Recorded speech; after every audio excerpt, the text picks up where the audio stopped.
Hello, and thank you for joining me today. I'm going to talk about the game industry.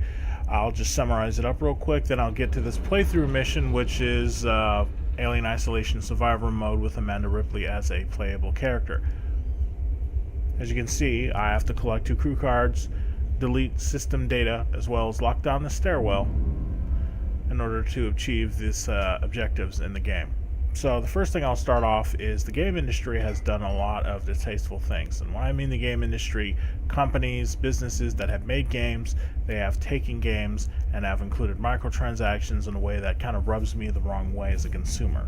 What I would like to tell you about is what I would like to see in games and the content, such as the free DLC, paid DLC, and microtransactions included in that DLC that actually does justice to the game in which is being made by the developer. So what I would like to see is a full story, game mode, mechanics. The mechanics technically go first. If you have a broken game, regardless of what it looks like or whatever story you have, if it's not playable out of the box, it is broken. You can't do anything with a broken game. Next, once you've established that the game is fully functional and you actually have a compelling story, and then you have the full product released at, say, $65, $75 instead of $60, because it's no longer $60 to develop a game now, it's $75 or whatever floating point they use as an average marketing cost for development. Go with that, okay?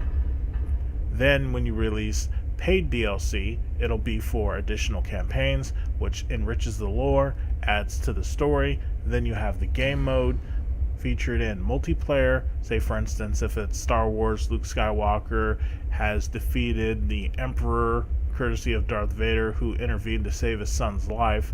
And then after Vader passes, Luke Skywalker has to get off the Death Star. He, in fact, goes on this brief mission to steal a TIE fighter, and he has to get through stormtroopers or whatever have you to get the TIE fighter. And the TIE fighter should be presented in multiplayer through acquiring a ship in a multiplayer game mode, or you can actually use the TIE fighter in the campaign mission, and the story shows on how he got that TIE fighter to begin with.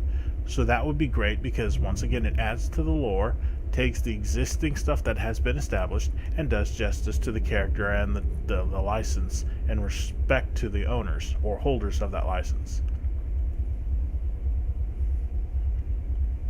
Now, micro transactions that are paid for have been covered, but free DLC, cosmetic DLC, that which is free, should be to give a different look to your character, a signature way of presenting, skins for guns, suits, helmets, anything cosmetic that just gives a different look or an aesthetic feel, to your character that is signature. That I can see is free, and it would be a nice way for developers to say, thank you for playing our game. This is on the house from us. It's to say thank you, and it's free, and you just download it and use it if you want.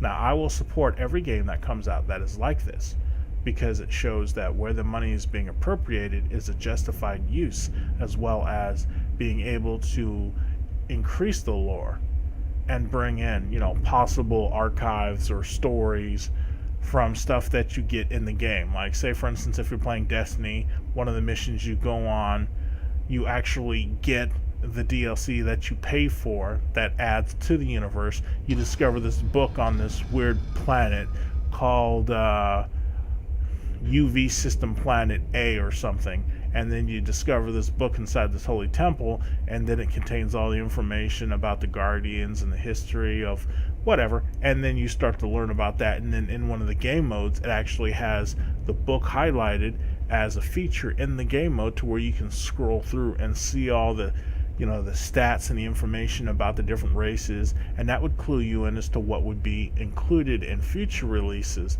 for paid DLC. That is optional. But if you want to keep the core experience and for the game, then that's what you stick with, and that's the total asking price for the completed product on the market. Thank you very much for listening to what I have to say. Leave your comments in the section, and I will get back to the comments and let you know what exactly I'm thinking at the time, and we can go from there. Thanks again, and enjoy the gameplay.